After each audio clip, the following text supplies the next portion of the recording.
Jairam ji ki. The topic is sampling. The objective of this topic is importance of sampling in analysis of food. We will describe different sampling techniques and find ways to draw a representative sample from the lots, prepare sampling plans, and we'll talk about standards and guides on sampling. Let's talk about that. All was the probability and probability sampling. Now we are at random sampling. Now we talk about known probability sampling. Now in case when it is not possible to collect or not desired to have a representative sample, we carry out non probability sample. यहाँ मैं example बताता हूँ. जैसे मान लीजिए आपका ground नट का lot है और ग्राउंड नट में आपको ये चेक करना है कि इसमें अफ्लाटॉक्सिन है कि नहीं, अफ्लाटॉक्सिन कितना है. तो आपको पता है कि अफ्लाटॉक्सिन सारे ग्राउंड नट्स पे नहीं है. या सिमिलरली मान लीजिए आपको फ्रूट जूस है, फ्रूट जूस में आपको कोई कंटेमिनेशन है, तो सारे में कंटेमिनेशन नहीं है.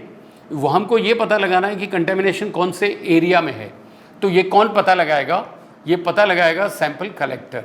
So for example rodent contamination in food products. So objective of sampling is not to have a representative sample of the population, but the idea is to have the sample which is actually affected, which is actually contaminated, because that is what is we are going to check. We are not going to check how much is the total rodent contamination in the total lot. No, we have to find out where which portion is affected.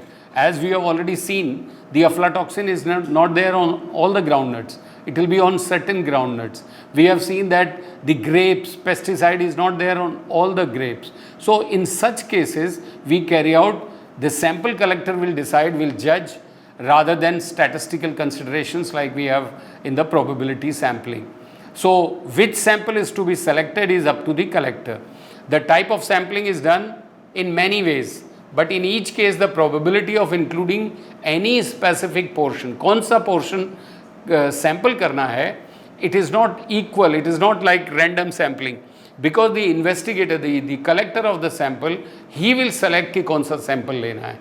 So it is very important for you to have this in mind, to keep this in mind. Judgment sampling is similar to what we have just said, where the judgmental, it is highly dependent on the person drawing the sample. It is up to his judgment which sample is to be drawn, because we are doing the non-probability sampling. The same thing is convenience sampling. We pick up what is convenient, which is convenient to sample to find about the lot. This again is non-probability sampling depending on our requirement. Restricted sampling, when the entire population is not accessible. जैसे मान लीजिए material truck में है और truck में से आपको sample draw करना है. So you can't go to all the areas, so then you have to make sure restrict, you have to do the restricted sampling. जहाँ जहाँ से आप निकाल सकते हैं सैंपल वो ही लेंगे from the loaded truck. So that is restrictive sampling. The bulk sampling is from the bulk materials like flour, grains, and there we carry out, we collect the samples from different places, different sacks, store each of them separately in the containers, and we make sure, if necessary, we will make a composite sample, and we make sure they are stored properly, transported properly to the laboratory. Now there are two categories for accepting the sampling. First, you accept the sample by attribute. So classifying the unit of a product as defective or non-defective, counting the number of defects. Remember always that there is no food which is perfect, which will have zero effect. It is next to impossible to have any product with zero effect. So there will be defects, but we have to make sure that defect is not fatal. If it is a fatal defect, then it has to be zero effect sample. So classifying the unit of product as defective or non-defective, or counting the number of defects so that acceptability can be there. So sampling decided based on acceptability of a lot based on whether the sample possesses a certain characteristics. जैसे मान लीजिए हमको Clostridium botulinum check करना है, contamination है कि नहीं है in canned foods. So in attribute sampling, what we do is accept each unit if it has that, if it passes that limit, if it is meeting that, it passes. If the microbial load is more, the sample fails. If number of rejections exceed a predetermined number, then reject the sample. हमने decide किया कि 5 lot हम allow करेंगे. जैसे मान लीजिए out of 50 random samples, if 2 samples are scratched or broken, then inspector will reject it because it is already decided that 2 defects are not acceptable. It has to be less than 2. So if 2 samples are scratched or broken, the inspector will reject the consignment. Accept the lot if the number of rejects is less than the predetermined number. A product sold in lots of 1000 kg, as I have told you, if you have drawn 1000 items, 50 samples and 2 samples are broken, then the whole lot will be rejected. So basically this attribute sampling is binary. Binary means it is very rigid, either pass or fail. So either an attribute is present in the test or not, that is to be checked. There should be never any traces of melamine in milk, for example. So when we say there should be not even traces of melamine, so any melamine found in the milk, the whole lot will be rejected. Any arsenic in waterborne is variable sampling. We know very well, this point I must really emphasize very clearly, that arsenic in water is present, widespread contamination of groundwater with arsenic. Now, can we afford to have attribute sampling for arsenic in water? Certainly not. So in those cases, what we do is, we don't follow the attribute sampling. We follow the variable sampling. And in variable sampling, we quantitatively find out how much quantity of arsenic is allowed in the water, and we do the sampling for that purpose. So that is called sampling by variables. So a certain limit is maximum residue limit is prescribed MRL value, and based on MRL value, beyond which if it goes, then it fails, but if it is within that, then sample will pass. So sampling to estimate quantitatively the amount of substance, as I told you, arsenic in water, but not like melamine in milk. Suppose we have said 0, or some microbes, they are not supposed to be present, then it is not variable sampling, it has to be attribute sampling. So compare the estimate obtained from the sample with an acceptable value. If it is within the limits, then pass the sample. If it is failing that limit, then you fail the sample. So this type of sampling produces data that have a normal distribution. We find out what is the residue level in this, and we normally carry out various kinds of monitoring of products that we export day in, day out. Especially APEDA does this for various kind of products exported. So acceptance sampling differs from the previous types and involves the application of a predetermined plan to decide whether a lot or goods meet defined criteria of acceptance. The risk of accepting bad or rejecting good lots are stated in conjunction with one or more parameters. For example, quality indices of the plan. Statistical plans can be designed to regulate the probabilities of rejecting good lots or accepting bad lots. Remember, rejecting good lots is a vendor risk, accepting a bad lot is a consumer risk, and it has to be kept in mind while carrying out the sampling. Now let us see comparison of the two, attribute plan and variable plan. I have already told you about why do we need variable plan in cases where we can't have, we can't just allow the attribute plan. We can't reject water sample if arsenic is present. But if it is attribute plan we follow, then we must reject the water, no matter how much arsenic is present. That is why we go for MRL values, maximum residue limit allowed, and that is where the difference comes. In the case of variable plan, for example, more effective than attribute plan for the same sample size of increments. LQ is lower. What is LQ? There are two terms, LQ and AQL. AQL is acceptable quality limit, and LQ is level of quality, limit for quality, limit for quality for rejection. So AQL is for acceptance and LQ is for rejection, and lower the value of LQ, the better is the consumer risk taken care of. So the variable plan is for AQL and attribute plan is for LQ.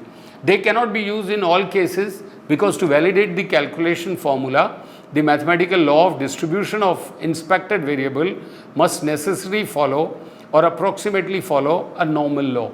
So that is what we follow, the normal algebraic law while deciding it. Remember, in the attribute plan, it is less effective than variable plan. For a same sample size of n increments, the LQ is higher in the case of attribute plan, but in the variable plan it is otherwise. Let us see the operating characteristics to know about what is the probability of getting a sample accepted with defects. This picture shows about a distribution, and basically probability sampling is based on this kind of distribution information. So on the x-axis is lot fraction defective, on the y-axis is probability of its getting accepted. Now remember, probability of acceptance PA for any level of lot quality versus the quality characteristic. This OC curve enables to evaluate the probability of acceptance. We can interpret the curve in this way. Suppose if the lot quality has 0.093 fraction defective, that means 9.3% defects are there in the product, then the probability of its acceptance is 0.05, that means only 5% cases it will be accepted. If the lot quality is 0.018 fraction, that means 1.8% defects, then its probability of getting accepted is 95%. So in 95% of the cases, the sample will pass, the lot will pass if its defect level is 1.8%. And if defect level is 9.3%, there are only 5% chances that the lot will pass. The same way is an example where n number of samples like 52 and C3 is the defects allowed. Now you see in this case percent defective lot plotted against PA. So defects percent with probability of acceptance, and you see it here that as your defects are low, for example defect is C is 3, so the percentage of sample passing is almost like 88, almost close to about 90 or 90% more the sample will pass. So requirement of good sampling method, let us talk about it after having seen the sampling and probability and non-probability sampling. The first is inspection of the lot before sampling. Use suitable sampling device for drawing the sample. Use of suitable containers to hold the sample. Maintain the integrity of the sample and associated records. This is very, very important. Precautions in preserving the sample. We use some preservatives if necessary. Appropriate storage conditions. Make sure that the sample doesn't get spoiled from the point where you draw the sample, collect the sample, and by the time it reaches the lab. All these factors have to be objectively seen from the regulatory point of view. For a given AQL, I have already told you acceptable quality level. The smaller is the sample size, the smaller is the cost of the sampling. But risk of wrongly accepting a lot increases and it worsens the damage in the trade. So AQL, we have to adopt taking care of this. The causes of error in analysis making the data unreliable. Number one is sampling bias. If you have drawn the sample non-statistically viable convenience, and it may compromise the reliability, and if you follow that and not following standard procedure, you are compromising the reliability. Poor understanding of the population distribution. Without understanding the population distribution, one should not carry out the sampling. Subsequent selection of an inappropriate sampling plan introduces the big error. We have seen it. The sampling plan has almost like 50 to 60% of the error in analysis results due to wrong sampling. Non-statistical factors such as poor sample storage may also result in sample degradation. Store samples in container that protects it from all kinds of heat, light, air, and protect against changes in moisture content. So store sample in airtight box. These are the precautions we have to do. Now let's talk about subsampling.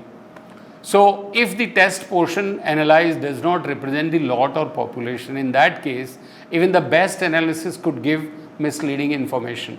So distortions introduced at this stage will carry through the path of analysis and adversely affect the results and the conclusions drawn from them. So what do? We prepare a composite laboratory sample. All those samples we collected from different sacks, for example, multiple units. So we prepare a composite sample and examination of individual units. So we have to see the composite sample as well as individual unit. A composite sample is nothing but mixture of individual units, because when collecting the sample, we collected a lot of samples, and if the results indicated that there may be a problem, it will be necessary to go back and analyze individual samples. So what we are basically saying, that we do the analysis in the lab with the composite sample, but if composite sample is not giving us the desired results, then we go back and see individual sample and carry out the analysis on individual sample to find out where the problem lies. Sample preparation is very, very important. How you are preparing the sample, whether you are losing the volatile organic compounds during the sample. We are supposed to do the reducing the size by coning and quartering, rolling and quartering, splitters. For sample disintegration, for example, we use mills, grinders, screening. So during screening, we must make sure that we don't lose the fine particles while screening and collecting the sample. So the light sensitive samples, we store them in containers which do not let the dark opaque glass containers, or containers which do not let the light enter there.